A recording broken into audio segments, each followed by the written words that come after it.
India achieved independence in 1947, and with independence, the new country with its ancient civilization inherited problems as vast as her size. The government set about the task of making a democratic nation out of diverse peoples speaking hundreds of different languages. Their religion was one of love, love between husband and wife, love as a means of conquering self. Unworldly, they were called.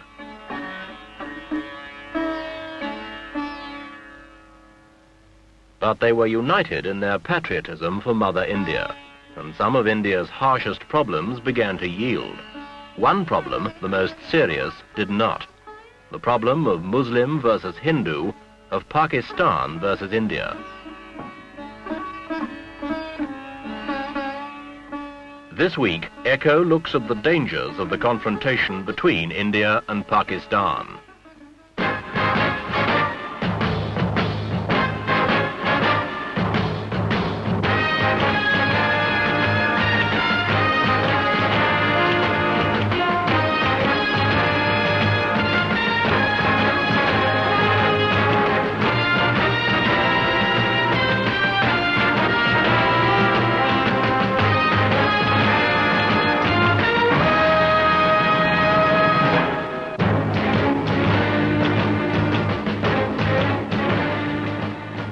New Delhi itself, the capital of India, illustrates the achievements and the problems. A modern city, modern amenities, business life, shops, housing, employment, organization, the rule of law, care for the environment, planning, administration.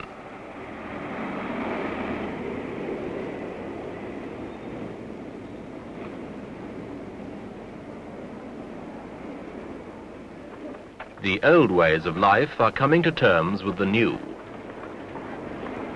Overpopulated still, but India has made headway in controlling a disastrous rise in the birth rate. Indian farmers are taking to new ways. Miracle rice and wheat are beginning to feed the stomachs of a country that contains nearly 15% of the human race. The effects can be seen. Things are better.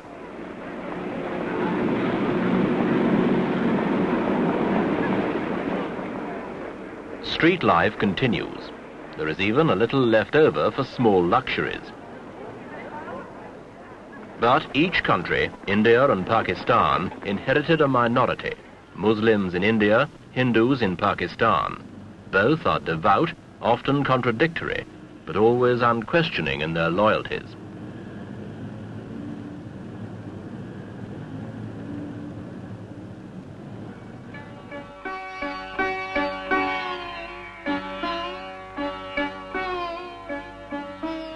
The Ganges, the sacred river of the Hindus, contains along its banks the continuing history of Hindu architecture and of Hindu devotion.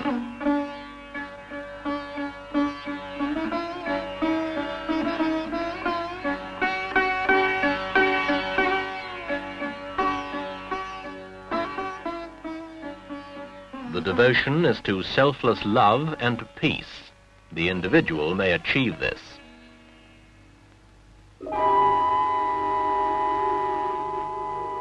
Others have war and hatred brought to them. A new terror has come. East Pakistan, where these refugees come from, rose against the West Pakistani government and declared a separate state, Bangladesh. The supposed domination of a government 1,000 miles away was resented by the East. West Pakistani forces were ordered to take over. Muslim fought Muslim. There were scenes of indescribable brutality. Little mercy was shown. These refugees, old men, the sick, women, children, the dispossessed, fled over the only border that was open to them, into India.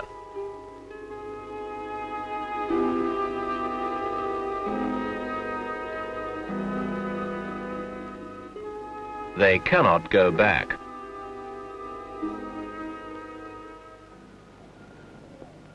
The insurrection in Bangladesh continues. These are highly trained professional soldiers. They wear the uniforms they wore as Pakistani regulars, minus the rankings. If captured, They are under automatic sentence of death. They are fighting for Bangladesh. West Pakistan is anxious. Bangladesh guerrillas sank 4 Pakistani supply vessels in 1 week. Reports indicate little cooperation from the East Pakistani people. West Pakistan suspects Indian influence, even penetration by spies and agitators. The Pakistani government fears India may try and settle old scores, Kashmir, various border clashes, by occupying East Pakistan and setting up a puppet Bangladesh regime. Pakistan's President Yahya Khan keeps his eyes on the Indian border. Well, I'm watching it with great patience.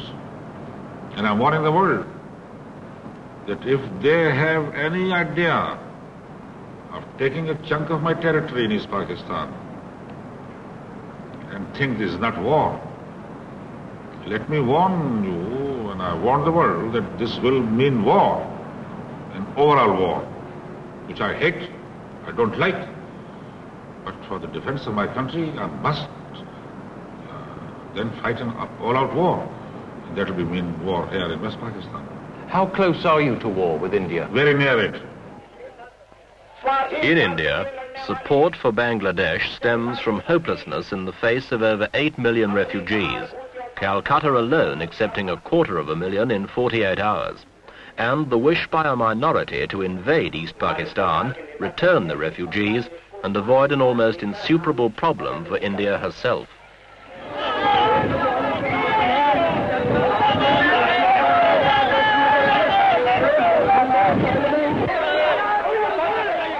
The police managed to retain control and try, wherever possible, to cool hot tempers, in line with the government's policy of Indian sovereignty and control within her own borders, while avoiding provocation to those outside.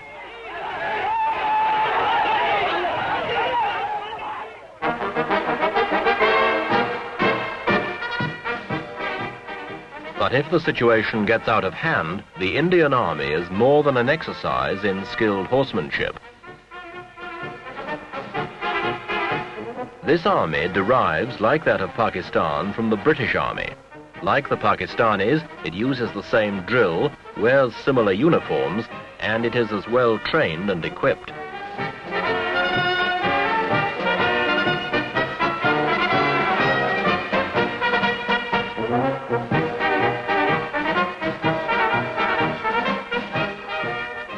Should these two forces meet in combat, it will not be with ceremonial pomp. The pent-up anger and frustration of 20 years' struggle for national pride and development, the old issues, real or imagined, between Hindu and Muslim, Pakistani and Indian, would be likely to produce a spectacular clash which neither country could afford. Wars are more expensive than development. One extended battle can cost the equivalent of a new steel mill. The hard reality is that countries desperately struggling with the economic and social problems of modernization simply cannot afford wars.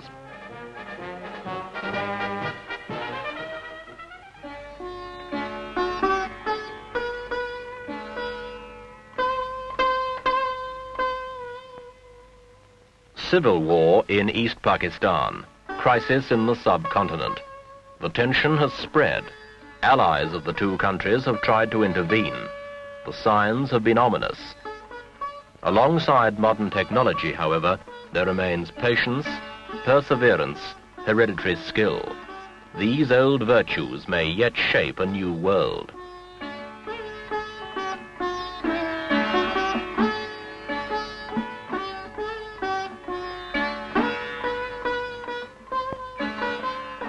It is difficult to counsel patience to a people who have suffered centuries of poverty, famine, and underdevelopment, both Indian and Pakistani. An outburst of frustration would not be hard to understand. In a situation that has not yet slipped beyond the control of the countries involved, the accumulated wisdom and strength of ancient civilizations may once again retrieve security and peace of mind. The ability to adapt and endure has been proved over thousands of years. This may now be needed perhaps more than science and technology, in the way that lies ahead.